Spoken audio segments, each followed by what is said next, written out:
അഡ്രസ്സുള്ള ഒരു കൊച്ചിനെ വേണമെങ്കിൽ. നടി ഊർവശി തന്റെ ജീവിതവും കാഴ്ചപ്പാടുകളും പറയുമ്പോൾ. ഉത്തരവാദിത്തമുള്ള അമ്മയാണ് ഊർവശി. ഒരു മകളുടെയും മകന്റെയും അമ്മ. മകളാണ് മൂത്ത കുട്ടി. മകൻ ഇപ്പോഴും സ്കൂൾ വിദ്യാർത്ഥിയും. നന്നേ ചെറുപ്പത്തിലെ ഊർവശിക്ക് പിറന്ന മകളാണ് കുഞ്ഞാറ്റ. പക്ഷേ മകൻ ഇഷാൻ പ്രജാപതി പിറന്നപ്പോൾ ഊർവശിക്ക് പ്രായം 40 കടന്നു. ആദ്യ വിവാഹം അധികനാൾ നീണ്ടു പോകാതെ ഇരിക്കുകയും വിവാഹമോചനം നേടുകയും ചെയ്ത ഊർവശി പിന്നീട് ശിവപ്രസാദിന്റെ ഭാര്യയായി പുതിയ ജീവിതം ആരംഭിച്ചു. അപ്പോഴും അവർ സിനിമാ ലോകത്തെ എന്നത്തെയും പോലെ നിറസാന്നിധ്യമായി. 30കളിൽ യുവതിയായ മീര ജാസ്മിന്റെ അമ്മവേഷം ചെയ്താണ് ഊർവശി മലയാള സിനിമയിലേക്ക് മടങ്ങിയെത്തിയത്. മക്കൾ രണ്ടുപേരും കൂടെയുണ്ടെങ്കിൽ സ്വർഗം എന്നോണമാണ് ഊർവശിക്ക്. എന്നാൽ മൂത്ത മകളായ കുഞ്ഞാറ്റ പഠന ജോലി തിരക്കുകളിൽ ആവുകയും അമ്മ സിനിമാ ലൊക്കേഷനുകളിൽ വ്യാപൃതയാവുകയും ഒക്കെയായപ്പോൾ ഈ ഒത്തുകൂടൽ വളരെ വിരളമായി മാറി.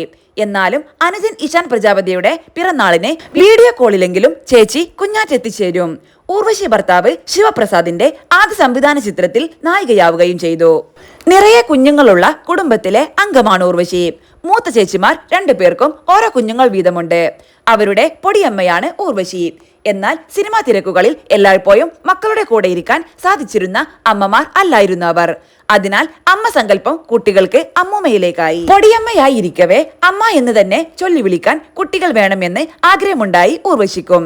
തന്റെ വിവാഹ ജീവിതത്തെയും മാതൃത്വത്തെയും കുറിച്ച് ഊർവശി വാചാലതയാവുന്നു. സൈന സൗത്ത് പ്ലസ് യൂട്യൂബ് ചാനലിന്റെ റൗണ്ട് ടേബിളിൽ നടി പാർവതി തിരുവോത്ത്, ഐശ്വര്യ രാജേഷ്, രമ്യ നമ്പീശൻ, ലിജോമോൾ ജോസ് എന്നിവർക്കൊപ്പമുള്ള റൗണ്ട് ടേബിളിൽ പങ്കെടുത്ത് സംസാരിക്കുകയായിരുന്നു ഊർവശി.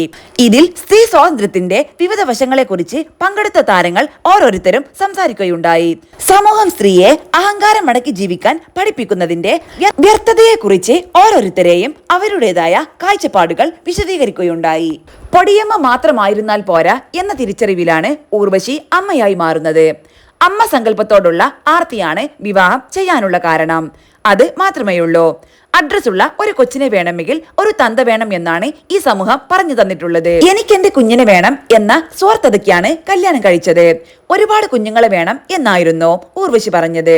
കുഞ്ഞുങ്ങളോടുള്ള സ്നേഹമാണ് പ്രായക്കൂടുതൽ ഉണ്ടായിട്ടും രണ്ടാമത്തെ കുഞ്ഞിനെ പ്രസവിക്കാൻ താൻ തീരുമാനമെടുത്തത് എന്ന് മറ്റൊരു അഭിമുഖത്തിൽ ഊർവശി വ്യക്തമാക്കിയിരുന്നു. സ്ത്രീത്വത്തിന്റെയും മാതൃത്വത്തിന്റെയും വേറിട്ട മുഖങ്ങൾ പരിചയപ്പെടുത്തിയ സിനിമയാണ് ഊർവശിയും പാർവതി തിരുവോത്തും തുല്യ പ്രാധാന്യത്തോടെ വേഷമിട്ട സിനിമയായ ഉള്ളൊഴുക്ക്. രാജ്യത്തിനകത്തും പുറത്തും ഒരുപോലെ പ്രേക്ഷക ശ്രദ്ധ പിടിച്ചുപറ്റിയ സിനിമയാണിത്.